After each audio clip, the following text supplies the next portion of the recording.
C'est vrai que c'est une loi patchwork, on pourrait dire, dans lequel il y a des dispositions un peu qui vont dans tous les sens, ce qui nuit à sa lisibilité. Mais globalement, c'est une loi qui va dans la bonne direction.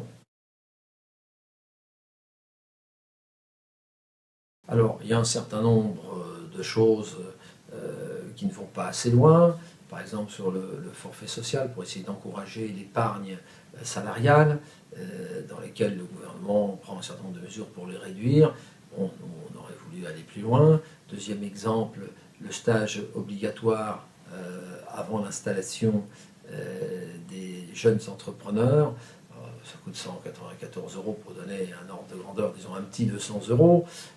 Nous, on veut le rendre gratuit, mais maintenir son caractère obligatoire, parce que la loi veut le rendre facultatif, ce qui est une erreur, parce que beaucoup de jeunes chefs d'entreprise échouent, non pas parce qu'ils n'ont pas de compétences, que leurs produits ou leurs services rendus ne sont pas bons, mais tout simplement parce qu'ils n'ont pas les bases élémentaires pour gérer leur entreprise.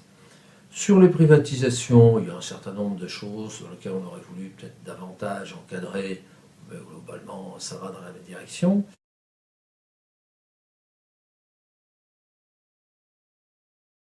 Par contre, il y a un très grand problème qui est arrivé d'ailleurs le dernier jour, la dernière heure, j'allais dire presque la dernière minute du débat en commission, qui est un amendement gouvernemental qui rattache le groupe La Poste à la Caisse des dépôts. Pourquoi? Pour permettre au groupe La Poste d'avoir la majorité au sein de la CNP. La CNP, qui est un organisme donc qui fait des produits d'épargne, qui serait complémentaire de la banque postale. C'est une idée qui nous paraît aller dans la bonne direction.